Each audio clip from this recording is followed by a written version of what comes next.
अस्सलामुअलैकुम साथियों, मैं हूं डॉक्टर मोहम्मद कज़्ज़ाफ़ी और आप देख रहे हैं डॉक्टर मोहम्मद कज़्ज़ाफ़ी व्यूज़। जैसा कि हमने ये सिलसिला शुरू किया हुआ है अपना उर्दू ज़बान में टॉपिक्स को न्यूरोसर्जरी के एक पूरी बुक बनाने की, एक पूरी वीलॉग लाइब्रेरी बनाने की कोशिश कर रहे हैं, इस बिलीव के साथ कि जो अपनी ज़बान में जो आपकी मादरी ज़बान होती है या आपकी माँ की ज़बान होती है, उसमें जब आप कोई भी बात करते हैं तो वो जितने अच्छे से समझा सकते हैं, जितने अच्छे से समझ सकते हैं, फिर आप वो समझी समझाई कॉन्सेप्ट को आप किसी भी लैंग्वेज में फ़र्दर आगे प्रोपेगेट कर सकते हैं, बढ़ा सकते हैं। तो इसी हवाले से इसी सिलसिले का एक और टॉपिक आप लोगों के आगे पेश खिदमत है। प्लीज़ लाइक कीजिए, सब्सक्राइब कीजिए और क्या कहते हैं, शेयर कीजिए। तो टॉपिक है वो है, थोड़ा सा टॉपिक को अभी नहीं बताते, पहले आपको बताते हैं कि हुआ क्या मरीज़ के साथ। एक मरीज़ मेरे पास आई थी, वो 30 ईयर ओल्ड की फ़ीमेल थी और उनको तकरीबन 6 महीने से हेडेक हो रहा था, बहुत तेज़ी से वर्सनिंग किस्म का हेडेक था। काफ़ी परेशान थी, हैप्पी बिल्कुल नहीं थी, मतलब कि बिल्कुल अनकम्फर्टेबल थी।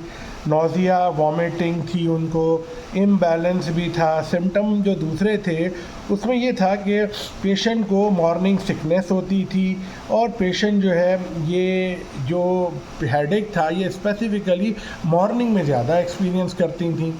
अच्छा, तो ये तमाम चीज़ें जब हो रही थी तो पेशेंट को मैंने जब ईआर में देखा, क्योंकि पेशेंट ये ईआर में आई थी, बहुत हेडेक, न्यूरोलॉजिस्ट भी देख चुके थे। ये नहीं कि बस उन्होंने कहा कि आप भी ओपिनियन दे दीजिए, मैंने भी साथ में उनको देखा। न्यूरोलॉजिस्ट ने बिल्कुल डायग्नोसिस को प्रॉपर कर लिया था, लेकिन उन्होंने मुझे ओपिनियन के लिए बुलाया तो एज अ न्यूरोसर्जिकल साइड। तो पेशेंट की कोई पास मेडिकल हिस्ट्री तो कोई सिग्निफिकेंट नहीं थी। वाइटल साइंस में भी नॉर्मल थे। क्रेनियल नर्व्स भी, ऑल क्रेनियल नर्व इंटैक्ट थी। स्ट्रेंथ, पावर, सेंसेशन 5/5 था, सेंसेशन फुली इंटैक्ट थी और reflexes with in normal limits थे। और सेरिबेलर एग्जामिनेशन पर भी हमें थोड़ा सा शक हुआ कि उनका जो हमने ये टेंडम गेट कराया था तो वो डिफ़िकल्टी थी उनको, और डिसडायोडोकाइनेसिया कोई नहीं था और कोई पेपिला एडीमा भी नहीं था। और ये फिंगर नोज टेस्ट भी कराया तो उससे थोड़ा सा मतलब ये कि मुझे एक उनका एक इम्प्रेशन सा मिला, यानी कि कोई बहुत ज़्यादा सिम्टम्स और साइन सिम्टम तो हेडेक था, लेकिन साइन बहुत ज़्यादा वजाहत के साथ पेश नहीं की थी। इंपॉर्टेंट बात होती है, पेशेंट के साइन नहीं होते, हम इन्वेस्टिगेशन लिखते हैं क्योंकि हमें नहीं पता होता अंदर क्या हो रहा होता है, ठीक है ना। अच्छा, अब ऐसी सिनेरियो में हेडेक है, इंट्रैक्टेबल नौजिया है, वॉमिटिंग है, थोड़ी बहुत इम्बैलेंस है, वो ख़ुद भी शिकायत करने में थोड़ी सी हिल जाती हूँ, और है ना क्या कहते हैं, मॉर्निंग सिकनेस है, और ये इंटरमीडिएट हेडेक तो इनको पिछले 2 साल से ही है। अब ऐसे में आपके जहन में क्या डिफरेंशियल डायग्नोसिस बनेगी, प्रोविजनल डायग्नोसिस और डिफरेंशियल डायग्नोसिस, क्योंकि हमें जहन में बनाना तो है वो। अच्छा, जो इसमें डिफरेंशियल डायग्नोसिस वो बनती है वो यही आती है कि ना ये हेडेक हो रहा है तो ज़रूर इंट्राक्रेनियल प्रेशर कोई राइज़ होने के चांसेस होंगे या कोई उसकी वजह होगी। अब इंट्राक्रेनियल प्रेशर राइज़ होने के लिए चलो हो सकता है कोई हाइड्रोकेफेलस हो, कोई नॉर्मल प्रेशर हाइड्रोकेफेलस हो, या फिर कोई मास हो इंट्राक्रेनियल। भाई मास में फिर आ जाता है तो न्यूप्लास्टिक से शुरू करते हैं। न्यूप्लास्टिक में प्राइमरी और सेकेंडरीज पे बात करते हैं। प्राइमरी में बात करते हैं, भाई इस एज में प्राइमरी ग्लियल ट्यूमर भी हो सकता है, मेनिंजियोमा भी हो सकता है, और है ना ये कोई इसी तरह का हीमेंजियोब्लास्टोमा हो सकता है, ये अपना क्रेनियोफेरेंजियोमा हो सकता है, मतलब हो सकता है। अच्छा, और है ना मेटास्टेटिक में, भाई मेटास्टेसिस में जो है ना कोई भी ट्यूमर हो सकता है। अच्छा, कंजेनिटल कोई वजह हो सकती है, हाँ हो सकती है, कैरी मालफॉर्मेशन हो सकती है इस एज में, worsening of the carry malformation, type 1 type 2 दोनों की। दूसरा वेस्कुलर मालफॉर्मेशन हो सकती है, एवी मालफॉर्मेशन होती है जिसे हम कहते हैं आर्टीरियोवीनस मालफॉर्मेशन। ऑटो इम्यून डिजीज़ हो सकती है कोई, यानी मल्टीपल लीजन ब्रेन में कोई हो सकते हैं, कोई इन्फेक्शस लीजन हो सकता है, सेरिबेलर एब्सेस हो सकता है, कान का, नाक का, साइनस का कोई भी इन्वॉल्व कर सकता है, या कोई और भी। इसके अलावा सूडो ट्यूमर सेरेब्राई हो सकता है फीमेल में, 30 साल की फीमेल है, एक्टिव है, और क्या कहते हैं प्रेगनेंसी की वजह से भी हेडेक्स हो सकते हैं, ब्रेन में कुछ भी ना हो और सिर्फ प्रेगनेंसी की वजह से। बहरहाल इनका जो है सीटी स्कैन किया गया।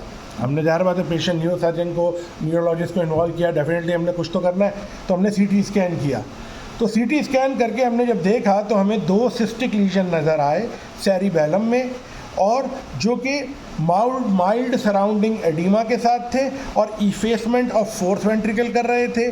टेम्पोरल हॉर्न जो है वो एनलार्ज थे, लेकिन बहुत ज़्यादा सिग्निफिकेंटली एनलार्जमेंट हम उसे नहीं कह सकते, लेकिन एनलार्जमेंट हम कह सकते हैं बोथ लेटरल वेंट्रिकल की और थर्ड वेंट्रिकल की, यानी कि फोर्थ वेंट्रिकल थोड़ा सा कॉम्प्रोमाइज़ हो रहा था, यानी कि एक्वीडक्ट ऑफ सिल्वियस भी ना थोड़ी बहुत कॉम्प्रोमाइज़ हो रही थी। इसके अलावा जो थे वो एडिमा के साइन थे उस सिस्टिक लीजन के थे। अब इधर जो है आपने सीटी कर लिया, 2 सिस्टिक लीजन हो सकते हैं। भाई क्या हो सकते, क्या डिफरेंशियल बन सकता है सिस्टिक लीजन का? भाई या तो सिस्टिक ग्लायोमा हो सकता है, हाँ, जैसे हम कहते हैं जुवेनाइल पाइलोसिटिक एस्ट्रोसाइटोमा, या फिर हेमेंजियोब्लास्टोमा हो सकता है, उसमें सिस्टिक लीजन होता है सेरिबेलर में, क्योंकि सेरिबेलर एरिया में दोनों सिस्टिक लीजन। तो अब जो वो डिफरेंशियल डायग्नोसिस मैंने पहले बताई थी, वो डिफरेंशियल डायग्नोसिस थी हिस्ट्री पर, ताकि आपके जहन में हो। तो तभी तो आपने सीटी स्कैन किया ना कि मैंने सीटी स्कैन करना है, ठीक है। जब सीटी स्कैन किया तो आपको 2 लीजन नज़र आ गए। अब आपने सीटी स्कैन पे आपको लगा कि ये तो या तो हेमेंजियोब्लास्टोमा हो सकता है, या पाइलोसिटिक एस्ट्रोसाइटोमा हो सकता है, या कोई दूसरी मैट्स हो सकती हैं। अभी भी हम मैट्स से एक्सक्लूड नहीं कर सके। चलें, अब हमने क्या किया, हमने एक और स्टेप गए। हमने कहा चलो क्यों ना इसका सीटी स्कैन, हम उसका ब्रेन करते हैं एमआरआई और इसको फर्दर देखते हैं। जब ब्रेन एमआरआई किया तो ये सिस्टिक लीजन हमें नज़र आया कि इसमें फ्लूइड लेवल है, इसमें फ्लूइड लेवल है जो कि क्या कहते हैं, मतलब ये कि ना हमें सीटी में अच्छे से नहीं दिख पा रहा था, और हमें एक अंदर छोटा सा नोड्यूल भी मिला कि है ना, जो कि म्यूरल नोड्यूल था। तो हमने कहा ये डेफिनेटली कोई सेरिबेलर, राइट सेरिबेलर सिस्ट जो है मीडियल वॉल पे, जिसके म्यूरल नोड्यूल भी है, तो ये हो सकता है कि ये अभी भी हेमेंजियोब्लास्टोमा की तरफ ज़्यादा जा रहा था। हमने इधर फर्दर वर्कअप किया। फर्दर वर्कअप में हमने सीबीसी की उसकी, ताकि कोई पॉलीसीथीमिया का मैटर ना हो, कोई या एनीमिया का मैटर ना हो, या टीएलसी ना रेज हो ना। हमने साथ में उनका जो है ना ये कैटेकोलामीन मेटाबोलाइट्स का भी हमने क्या कहते हैं ये ना ब्लड टेस्ट कर लिए कि फ्यू क्रोमोसाइटोमा तो नहीं है हिप्पल-लैंडू डिजीज़ के साथ, और कोई इमेजिंग्स भी हमने की, इमेज ख़ास तौर पे ट्यूमर वर्कअप किया, चेस्ट एक्सरेज किए, CT scan chest abdomen pelvis किया, ऑप्थेल्मिक एग्जामिनेशन किया। क्यों, कोई मैट्स का तो एलिमेंट नहीं है उधर। अच्छा, एमआरआई फिर हमने विद कंट्रास्ट भी किया, विद और विदाउट कंट्रास्ट कह लें, ब्रेन और होल स्पाइन का, कि ऐसा तो नहीं कोई ड्रॉपलेट मैट्स पड़ रहे हो, उसके एक सिस्टिक लीजन के ड्रॉपलेट मैट नीचे की तरफ आ रहे हो। हम एक चीज़ ठीक है, हमने साथ में इधर एंजियोग्राफी भी कंसीडर की, और एंजियोग्राफी भी की हमने ताकि उसकी वैस्कुलरिटी का पता चले, क्योंकि हमारे पास बहुत अच्छी फैसिलिटी अवेलेबल है 4 वेसल सेरेब्रल एंजियोग्राम की। हमारे बहुत अच्छे इंटरवेंशन रेडियोलॉजिस्ट हैं, वो हमारी हेल्प करते हैं देखने में। और हमने साथ में इधर जेनेटिक काउंसलर से जेनेटिक काउंसलिंग भी कराई पेशेंट की। तो जैसे मैं कह रहा था कि इधर हमने जेनेटिक काउंसलर से जेनेटिक काउंसलिंग भी कराई। यंग पेशेंट है, 30 ईयर ओल्ड है, कोई ऐसी तो चीज़ नहीं जो हम मिस कर रहे हों, क्योंकि आजकल बहुत ज़्यादा चीज़ें, आप इतना डाटा होने के बाद साथ फिर न सामने वाले जो पेशेंट होते हैं वो चाहते हैं कि आपको सही पता चले, और गलती के चांसेस ज़रा हम जहाँ काम करते हैं वहाँ थोड़ा सा कम होता है, हमें माफ़ी नहीं है। लेजिस्लेटिव इशूज़ ज़्यादा हैं, लिटिगेशन बहुत ज़्यादा है, तो इस वजह से एहतियात करना पड़ती है हमको। बहरहाल हम फिर भी अग्रेसिवली काम करते हैं, अच्छे से अच्छा तमाम टाइप की सर्जरीज कर चुके हैं और आगे भी करते रहेंगे। अल्लाह ने सेहत दी और रोज़गार बरकरार रखा तो अच्छा जी। पैथोफिजियोलॉजी में ये जो सेरिबेलर हेमेंजियोब्लास्टोमा है, ये जो है अभी हम इसको लेके चल रहे हैं, क्योंकि ये सेरिबेलर हेमेंजियोब्लास्टोमा को हम यहाँ पे इतना ले लेते हैं, क्योंकि इतनी हमारी इंफॉर्मेशन है कि हम ये सोच के चल रहे हैं कि ये सेरिबेलर हेमेंजियोब्लास्टोमा, यानी हमारा आज का टॉपिक है सेरिबेलर हेमेंजियोब्लास्टोमा। ये स्पोरोडिकली और एसोसिएटेड विद वॉन हिप्पल-लैंडू डिजीज़ के साथ हो सकता है। और वॉन हिप्पल-लैंडू डिजीज़ कभी कभी फियोक्रोमोसाइटोमा के साथ हो सकती है। तो इसी वजह से हमने उधर कैटेकोलामीन्स के भी एग्जामिनेशंस कर लिए थे, ब्लड एग्जामिनेशन, ताकि कोई कैटेकोलामीन मेटाबोलाइट्स का तो इशू नहीं है। अच्छा जी, दूसरी बात, ये जो स्पोरोटिक केसेस होते हैं ये ओल्डर पेशेंट में ज़्यादा होते हैं। हमारा जो पेशेंट है वो यंग है और है ना टिपिकली वो होते हैं 4th डेकेड में जाके या 5th डेकेड में जाके होते हैं ओल्डर पेशेंट में। हमारी पेशेंट तो अभी समझ लें कि 3rd डेकेड में है, इनिशियल स्टेज में 29-30 ईयर ओल्ड है। अच्छा जी, दूसरी बात ये कि ये जो होते हैं स्पोरोटिक जो ना सॉलिड जो लीजन्स होते हैं वो सॉलिटरी होते हैं, यानी एक लीजन होता है, यानी एक सिस्टिक लीजन होगा। जो स्पोरोटिक वो कहेंगे जो बगैर जेनेटिक इशू के ये प्रॉब्लम हो गया, उसे हम स्पोरोटिक कहेंगे।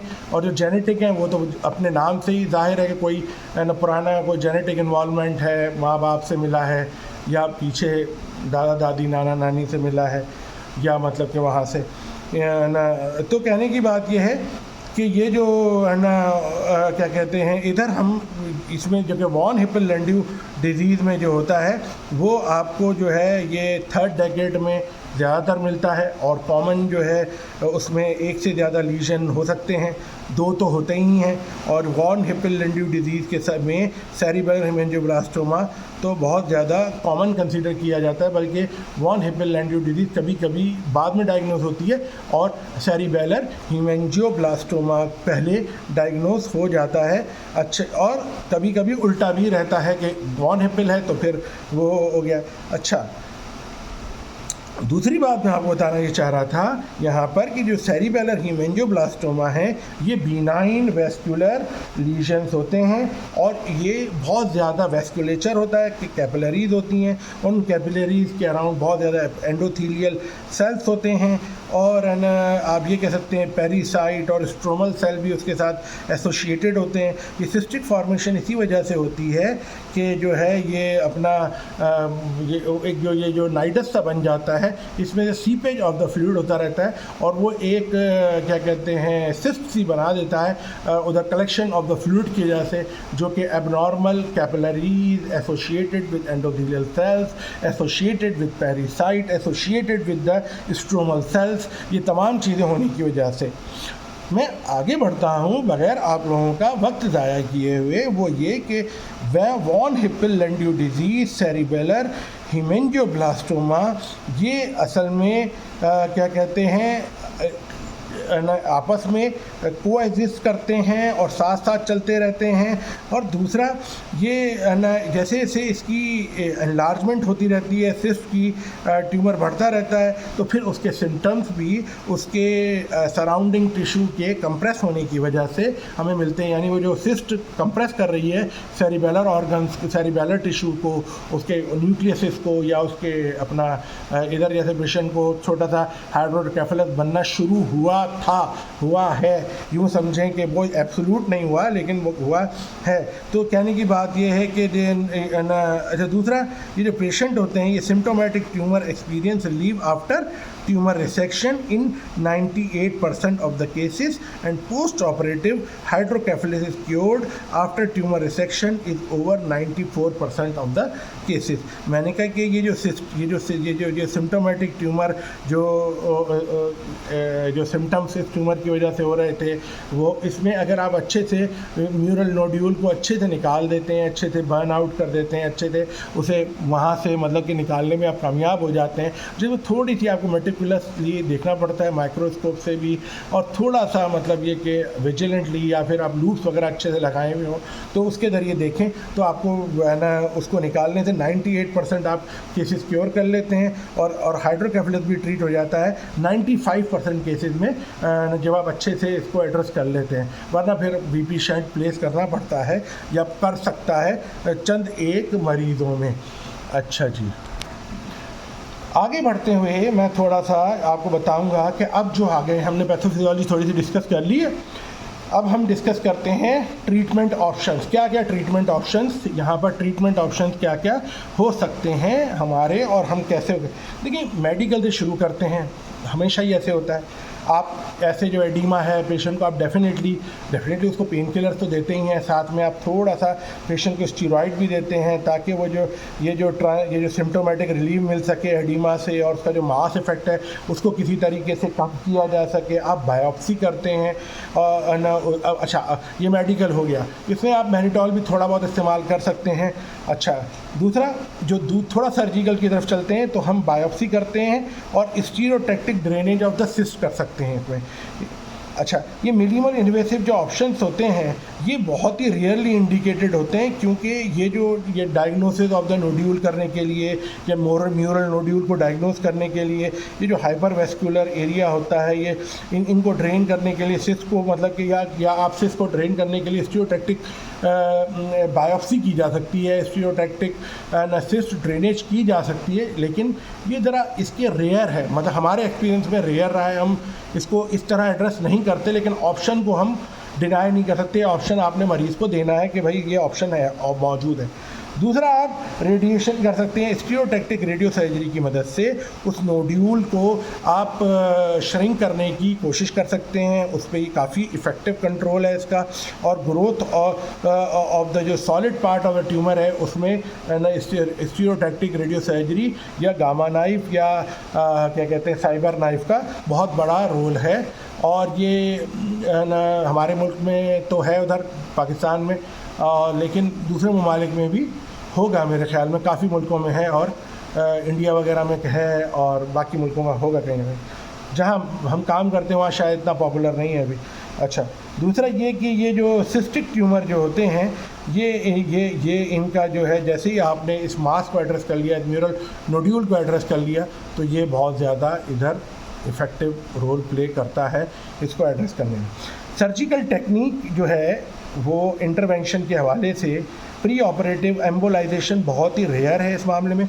ये सीक्वेंस हमने बनाया हुआ है ट्रीटमेंट का ना, कि पहले मेडिकल बताते हैं आपको, फिर हम थोड़ा सा आपको बायोप्सी या स्टीरियोटैक्टिक बायोप्सी की बात करते हैं, फिर स्टीरियोटैक्टिक सर्जरी या स्टीरियोटैक्टिक रेडियो सर्जरी या रेडियो सर्जरी की बात करते हैं, फिर हम आपसे इंटरवेंशन के हवाले से पहले हम एम्बोलाइजेशन की बात करते हैं और फिर हम बात करते हैं सर्जरी की, ताकि एक सीक्वेंस बना रहे, ताकि आपको ऑप्शन देने में भी, जब आप ओपीडी में बैठे हैं पेशेंट देख रहे हैं, तो ये ऑप्शन देने में भी आसानी हो। और दुनिया के कोई भी इम्तिहान में अगर सवाल पूछा जाता है, मेरे ख्याल में ये एक बेहतरीन तरीका है जवाब देने का। इससे बेहतर भी तरीके होते हैं जो मेरे पास मुझे जो समझ में आया तरीका और जिसमें मैंने कुछ अपने इम्तिहान पास किए, वो मैं आपके सामने पेश कर रहा हूँ।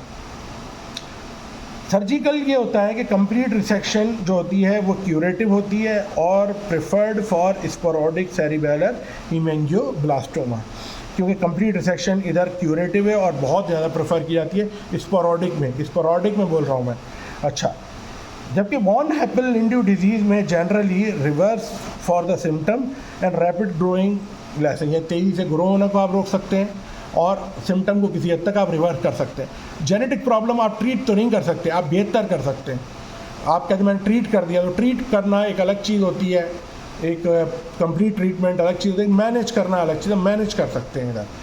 तो मैनेजमेंट की इधर लफ्ज़ बड़ा पॉजिटिव हो जाता है। मैं आगे बढ़ता हूँ बगैर इधर उधर की बात की है कि जो सर्जिकल टेक्निक है उसमें हम intra operative image guidance use करते हैं, न्यूरो मॉनिटरिंग यूज़ करते हैं। हम ये जो बातें बता रहे हैं हम यूज़ करते हैं। हम क्या यूज़ करते हैं? हम intra operative image guidance use करते हैं, हम न्यूरो मॉनिटरिंग यूज़ करते हैं और ये जो सर्जरी है हम जनरल एनेस्थीसिया में परफॉर्म करते हैं और ये पेशेंट को हम पोजीशन करते हैं इन अ स्टैंडर्ड प्रोन पोजीशन, ताकि हम मिड लाइन इंसिशन यहाँ पे दे सकें। और इसमें हमारा जो टारगेट होता है वो सब ऑक्सीपिटल अप्रोच होता है, रेट्रोसिग्मॉइड सब ऑक्सीपिटल अप्रोच हमारा थोड़ा सा मॉडिफाइड भी कर लेते हैं हम, case to case, tumour to tumour, size to size of the tumour और nature to nature of the nature to nature of the tumour. अच्छा दूसरा स्लाइड हेड इसमें फिक्सेशन करें ताकि आपको एक्सपोजर अच्छा सा मिल सके फ्लैक्स करने से, और आप ए वेस्कुलर प्लेन मिड लाइन में जाइए और मिड लाइन में आप मस्क्यूलर रैफ के बीच में रहते हुए मिनिमल ब्लड लॉस के साथ, रिट्रैक्टर अप्लाई करते हुए मिनिमल ब्लड लॉस के साथ, मिनिमल मसल इंजरी के साथ, और आप जो है इसको नीचे तक मतलब कि उसके टारगेट तक पहुंच सकते हैं। और फिर आप एक्सपोज करेंगे सब ऑक्सीपिटल बोन को और हाई सर्वाइकल स्पाइनस प्रोसेसिस को, लैमिना को, और अवॉइड करेंगे लेटरल डाइसेक्शन को इधर, क्योंकि इधर जो है फोरामेन मैग्नम हो सकता है नीचे की तरफ एट C1 एरिया पे। आप अननेसेसरी लेटरल डाइसेक्शन को अवॉइड करें, क्योंकि आपने प्रिवेंट करना है सैरी वर्टिब्रल आर्टरी की इंजरी को। तो इसलिए इधर नीचे जाते हुए ज़्यादा लेटरल जाना, जैसे फोरामेन मैग्नम के करीब हो, लेटरल जाना अवॉइड करें। वो हम तो एहतियात से जाएंगे, नहीं जाते एहतियात से प्रॉब्लम हो जाती है। एनाटमी थोड़ी थोड़ी डिफरेंस होती है ह्यूमन टू ह्यूमन, तो एहतियात करना चाहिए। मैं तो करता हूँ बेनता, मैं बहुत ही ज़्यादा इधर लेटरल नहीं जाता, थोड़ा ऊपर ज़्यादा खोल के हम ना सेरिबेलर अप्रोच बना लेते हैं। और अल्हम्दुलिल्लाह अभी तक अल्लाह ताला ने बड़ी खैरियत रखी है और ऐसे इलाके में काम कर रहे हैं जहाँ लिटिगेशंस बहुत ज़्यादा हैं और लीगल इश्यूज़ बहुत ही ज़्यादा हैं। मतलब कि बीइंग पाकिस्तानी या कोई इंडियन बेइंतहा आपकी सोच से बाहर है। अच्छा, दूसरा broad opening of the bone करते हैं, ड्यूरा डिकम्प्रेस करते हैं, सेरिबेलम और बहुत सारे बरहोल्स मतलब के बनाने के बजाय हम 2 या 3 बरहोल इधर बना लेते हैं ताकि वो आपको निबलिंग करना आसान हो जाए। अगर आपके यहाँ ड्रिल है आप ड्रिल कर सकते हैं। मैं दोनों तरीके से बताता हूँ कि आपको कन्वेंशनल तरीका ही पता होना चाहिए कि निबलर की मदद से, रॉन्जर की मदद से, अपकट की मदद से कैसे यहाँ पर अच्छे से काम किया जा सकता है। और ड्रिल मौजूद है तो ड्रिल का भी फ़ायदा आप उठा सकते हैं। आपकी वो एक्सपर्टीज़ कितनी है, हम दोनों चीज़ें करते हैं। जहाँ पे हमें लगता है कि ड्रिल नहीं करेगी काम, तो हम ड्रिल की ड्रिल के होते हुए भी हम मैनुअली करते हैं। अच्छा जी, दूसरा ये जो सब ऑक्सीपिटल क्रेनियोटमी होती है, यहाँ पर आप रिकन्स्ट्रक्शन ऑफ द स्कल भी कर सकते हैं। बाद में हम ज़रा कम करते हैं रिकन्स्ट्रक्शन ऑफ स्कल। अगर हमने मिसाल के तौर पे ड्रिल यूज़ की है तो बोन वो पीस बोन का रख देते हैं, बाकी हम नहीं करते आम तौर पे, इतना ज़्यादा नहीं करते। इक्का दुक्का केसेस में किया हो तो बाकी ज़्यादा केसेस में नहीं करते। रिलीज़ ऑफ CSF जो होता है वो सिस्टर्ना मैग्ना से करते हैं ताकि प्रेशर कम किया जा सके। सबसे पहले हम जैसे ही ड्यूरोटमी करते हैं तो हम कॉर्टिकोटमी करते हुए सबसे पहले एड्रेस करते हैं कि हम एक निडल की मदद से ट्यूमर सिस को डिकम्प्रेस कर दें। और जब वो ट्यूमर सिस हम डिकम्प्रेस कर लेते हैं तो इससे ये होता है कि वो जो अपना क्या कहते हैं प्रेशर इफ़ेक्ट के जो इश्यूज़ होते हैं वो कम हो जाते हैं। यहाँ पर आप ड्यूरा जो है वाई शेप में भी ओपन कर सकते हैं, क्रूशेट फॉर्म में भी आप शॉर्ट कर सकते हैं, वी फॉर्म में भी कर सकते हैं, यानी VYX तीनों में कर सकते हैं। वो आपकी अपनी चॉइस है कि आप किस में इसको क्लोज़ करना चाहते हैं। अच्छा, दूसरा जो है बस है ना आपने एहतियात करना होता है कि ट्रांसफर साइनस और ट्रोकोला का कि वहाँ पर आप इंजरी ना दे दें, क्योंकि वो बहुत ही ज़्यादा डिज़ास्ट्रस हो सकती है। तो इसलिए बहुत एहतियात की जाती है यहाँ पे जब ड्यूरोटमी करते हैं। और आपका अच्छी एनाटमी है, आपने काम किए हुए, कोई इशू नहीं है, आप बहुत अच्छा कर लेंगे। अच्छा, ड्यूरल टकअप्स कर लें सूचा ताकि आपको बार बार वो हवा में ना लहराएं। अच्छा, ऑपरेटिंग माइक्रोस्कोप इधर मैंने कहा लोग यूज़ करते हैं। मुझे माइक्रोस्कोप से ज़्यादा लूप ज़रा कन्वीनियंट लगता है। माइक्रोस्कोप बहुत ज़्यादा गॉडी लगता है मेरे को, लूप मेरे फिट आ जाते हैं, मुझे लूप्स पसंद भी हैं, इस वजह से मैंने लूप ख़रीदे हुए भी हैं अपने, तो मैं लूप्स इस्तेमाल करता हूँ। और न हर किसी की अपनी चॉइस होती है, वो करते हैं, उसको जो पसंद होता है वो कर लेते हैं। अच्छा, दूसरा ये कि आप लूप में देखें और ऊपर यूँ करके देखें तो आपको सारा नॉर्मल हो जाता है, फिर लूप में देखें तो माइक्रो मिल जाता है। तो दोनों ऑप्शन है, मुझे ज़रा वो कन्वीनियंट रहता है, मैं वो करता हूँ। बहरहाल अच्छा, दूसरा ये जो पीस मील रिमूवल है मेरे हिसाब से मुझे वो क्या कहते हैं वो ये जो पीस मील रिमूवल है वो कहने की बात है कि वो उसमें एक रिस्क तो होता है लेकिन आसान बहुत होता है। अच्छा, उसमें रिस्क ये होता है कि आपको ड्रॉप मैट्स कर सकते हैं, ब्लीडिंग हो सकती है, लेकिन कभी कभी आपके लिए एन ब्लॉक रिमूव करना वो मुश्किल हो जाता है। हम लोग तो वैसे कोशिश करते हैं कि अपना आइडियली तो वही है कि अनब्लॉक कर दो, अनब्लॉक में सिस्ट की वॉल हल्के लेते लेते लेते इतना मुश्किल भी नहीं होता, बंदा करता रहता है। थोड़ा सा बंदे को पता है थोड़ा सा सेरिबेलम इधर सेक्रीफाइस तो होता है टिश्यू, लेकिन आपने तो असल पेशेंट की ट्रीटमेंट करनी है स्पोरेडिक केस में, तो ये बेहतर रहता है। बहरहाल ना ये पीस मील में ख़तरा और रहता है कि ब्लॉकिंग ऑफ द सबरेनाइड स्पेस और ये जो ये इश्यूज़ होते हैं दूसरे। तो कहने का बात यह है कि इधर फिर ना ट्यूमर डेब्री जमा हो जाती है और डिसमिनेशन होती है। तो है ना कहने की बात यह है कि आप फिर वीपी शंट कभी कभी करना पड़ जाता है ऐसे पेशेंट में। हमने कुछ केसेस किए उसमें हमें ना, मुझे याद है कि कुछ में तो हमें वीपी शंट मेंटेन करना पड़ा था, हमने पहले से डाल दिया था एक पेशेंट में, तो उसको हमने कैरी किया था। दूसरे पेशेंट में हमने ना सर्जरी के बाद वो हाइड्रोकेफलस के साथ आया था, उसमें हमने डाला था वीपी शंट, वो हमें याद है। और बाकी पेशेंट्स मुझे याद नहीं है, इक्का दुक्का और हो तो मेरे याद नहीं है कि वो एक तो ये पेशेंट बहुत ज़्यादा इस तरह के कॉमन होते भी नहीं हैं, आते हैं जो हमारे पास वो नंबर्स में, तो कम नंबर्स में ही आते हैं जो होते हैं, हम एड्रेस करते रहते हैं उनको। तो बहरहाल कहने की बात यह है कि ये जो पेशेंट हैं ना, आप वहाँ से इसको रिमूव कर देते हैं तो नोड्यूल के पास आपको ये फिर नॉन न्यूप्लास्टिक एरिया शुरू हो जाता है। तो उसको रिमूव करने की कोई इतनी ज़्यादा ज़रूरत नहीं है, ना अग्रेसिव होने की ज़रूरत है। आपने सिर्फ वही देखना है कि, और अगर आपके पास फ्रोज़न सेक्शन की सहूलत मौजूद है, जो कि हमारे पास इतनी अच्छी सहूलत मौजूद नहीं है, और ऑन एंड ऑफ कभी कभी एक आध कोई डॉक्टर आ जाते हैं तो वो हमें मदद करते हैं तो हो जाता है, वरना इतनी को ख़ास सहूलत मौजूद नहीं है। लेकिन कराची में जहाँ पर मैंने ट्रेनिंग की वहाँ भी 2-4 अस्पताल ऐसे हैं जहाँ पर फ्रोज़न सेक्शन की सहूलत बहुत आराम से अवेलेबल होती है, तो वो आप उसका उधर फ़ायदा उठा सकते हैं। अच्छा, opening the cyst, decompress the cerebellum, expose the cyst wall and the mural nodule। तो यही जो है सेरिबेलर हिमेंजियोब्लास्टोमा की बेहतर ट्रीटमेंट है। टिपिकली ये ऑरेंज कलर का दिख रहा होता है और ब्लीडिंग की वजह से आप वो ऑरेंज कलर कभी अप्रिशिएट नहीं कर सकते। आप थोड़ा सा उसे अच्छे से वॉश करेंगे और लाइट अच्छी होगी तो आपको वो सही नज़र आ जाएगा। आजकल येलो लाइट, वाइट लाइट का भी इफ़ेक्ट पड़ता है, मतलब पहले भी पड़ता था लेकिन इतनी नोटिसेबल नहीं होती थी हम जब ट्रेनिंग कर रहे थे। अब तो येलो लाइट, वाइट लाइट हर किसी की बात होती है। दूसरा, great care should be taken if tumour और cyst is intact with brain stem. अगर इन कॉन्टैक्ट हो ब्रेन स्टेम के साथ, आपने ज़्यादा अग्रेसिव नहीं होना है, रहने दें उसको, बाद में रेडियोथेरेपी की मदद से एड्रेस किया जा सकता है। डिसमिनेशन, ये डायसेक्शन प्लान जो होता है नोड्यूल का, ये ग्लायोटिक प्लेन में रहें जहाँ पर जहाँ पे आपको ये जो ऑरेंज वेस्टिबुलर लीजन दिखेगा आप उधर ही तक रहें। और बाइपोलर कॉटरी अप्लाई करें लेकिन बिल्कुल लो इंटेंसिटी में, ताकि लीजन ना हो। लो इंटेंसिटी में बाइपोलर अप्लाई करते हैं, थोड़ा टाइम तो लगता है लेकिन आप इंजरी से अवॉइड कर लेते हैं। हाथ जितना जेंटल डरे, टाइम दे के रखें अपने आप को, बार बार अपने आप को समझाएं कि मुझे टाइम देना है, मुझे टाइम देना है। और दूसरा, ये जो जो डीवेस्कुलराइज एरिया होता है उधर बाइपोलर चलानी होती है। बाइपोलर आपको डायसेक्शन में मदद कर सकता है। कांस्टेंट बाइपोलर ना भी चलाएं तो अच्छा है। अच्छा, बाइपोलर चलाने से ये होता है कि ट्यूमर श्रिंक होता रहता है, ये भी फ़ायदा होता है कि आपको थोड़ा सा विजुअलाइजेशन इंप्रूव होती रहती है और एनगल्फ निकालने में आपको मदद मिल सकती है। तो ये वो छोटी छोटी बातें थी जो कि मैंने आपके आगे रखी।